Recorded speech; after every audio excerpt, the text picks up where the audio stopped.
Welcome into Texans Today. I am your host, Jack Sperry. Today, once again, we are talking about the NFL free agency period that Houston's being pretty darn busy in right now, and I'm going to be giving them a grade. We're going to be going over all the big names that Houston has signed in free agency so far, and then I am going to give them a singular grade to let you guys know how I think that they are doing in NFL free agency. But first, make sure you're subscribed to the channel if you want breaking news updates on the Texans during free agency. If you want to stay in the loop with everything that the Texans are doing this offseason, this is the perfect channel for you guys. We're competing with 3 other Chat Sports new channels here, and only one of them is going to get a full-time channel. The one with the most subscribers is going to win, and right now the Texans are not in first place. We need to get up there, but we're real close. We're about 25 subscribers away, so if you would consider subscribing, we would really appreciate it.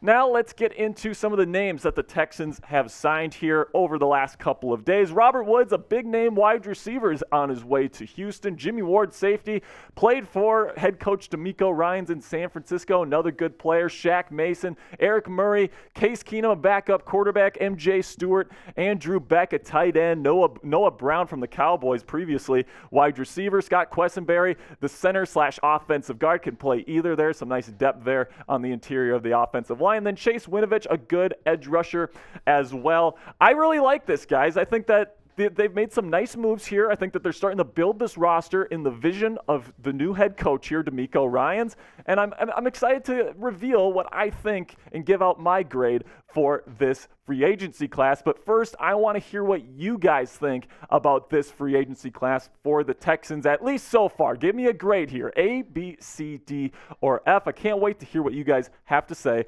about this one. And without further ado, I'm going to reveal my grade here. I'm going to give them a B. Now, it's not an A because they haven't really made a ton of splash moves, right?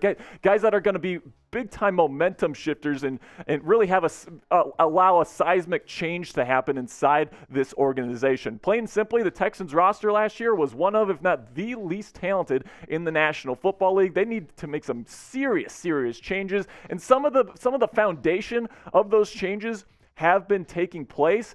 And, I'm very excited to see where this Texans team is going to be going in the draft. They got a ton of draft capital. They're going to be making some big picks. They're going to be probably drafting a new quarterback, number 2 overall. And for me, I think it's time for the Houston Texans to get that quarterback, a true wide receiver 1. We know Brandon Cooks is on his way out of Houston. They're looking for a trade partner for him. And then they're brought in guys like Robert Woods and Noah Brown. But neither of these guys, in my opinion, are a true number 1 receiver. Robert Woods had a big-time drop-off in production last season. Now Ryan Tannehill got hurt last year. He had Malik Willis throwing him the football, Joshua Dobbs throwing him the football. I still think he's a good player. I think he's still a solid wide receiver 2, but he's not a true 1. And then Noah Brown, again, he's somebody that's a good depth piece, somebody that can get open, someone that has decent hands, but he's not going to be that dynamic type talent that's going to take a young quarterback and really be his weapon, his go-to weapon type of player.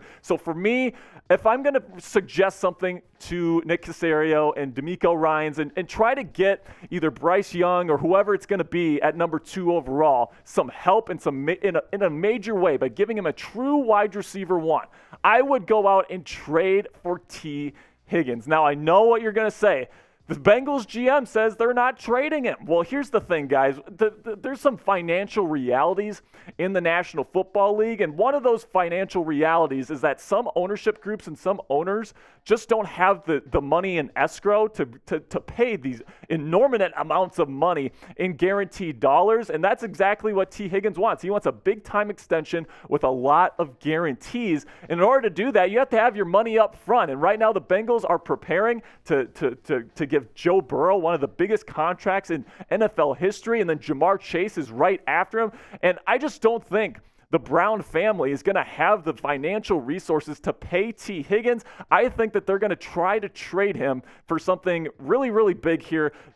probably close to the draft. Try to get some big-time draft capital, and I think that he would be an excellent addition for the Texans. He is a true number one wide receiver in this league, guys. He is big at 6'4", 219 pounds, a good route runner. To me, he's probably a top 15 wide receiver in the National Football League. He is massively talented, and the Texans could really, really benefit from having a guy like this on their roster. For me, this is what I would give up, and this is what I think would be a fair deal for both sides. Give them the number 12 pick. You're going to take a quarterback at number 2, okay? You got Larry Tunsil as your left tackle. Hopefully he stays and they don't trade him. And then you trade that number 12 overall, and then you trade a third-round pick there, number 72 overall. If you're the Bengals, you get an additional first-round pick and a third-round pick, and you get Tee Higgins' contract and that burden off of your books. And then if you're the Texans, you're bringing in a guy like Tee Higgins, a true number 1 wide receiver that's going to help your brand-new franchise quarterback grow and get open for him on third downs in those critical situations. Now, if you trade for T, you're going to have to give him a big contract restructure or extension because he wants a new contract. So this is what I would do if the Texans were to end up trading for Tee Higgins. A contract extension here of 5 years, $150 million, probably around $80 million guaranteed or so, and I'd make $60 million of this $150 total into a signing bonus that gets distributed over the 4 years evenly.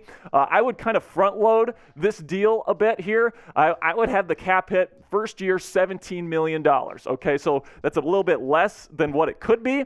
I'm going to make $5 million the base salary for 2023, and then, of course, the signing bonus gets distributed evenly throughout those 5 years, so that would be $12 million. For a total of 17, that's not a bad cap hit for a guy like Tee Higgins, in my opinion. And yes, you're going to have to deal with kind of a larger contract later on down the road, but you can deal with that when it comes. There are definitely ways that you can handle that if you're an NFL franchise. And I think that making a move like this is something that would absolutely be worth it for the Texans and help out Bryce Young or C.J. Stroud or whoever they end up drafting. This is a move that can really, really help that young quarterback out. And for me, if you're the Texans, that is 100% worth it. All right, now go into the comments section right now and tell me, would you make this trade for wide receiver Tee Higgins? Would you give up that first rounder and that third rounder to secure a true wide receiver 1 in Houston? Type yes or type no. I can't wait to see what you guys have to say about this one. Until next time, guys, my name is Jack Sperry. This has been Texans Today. I'll see you guys later. Peace.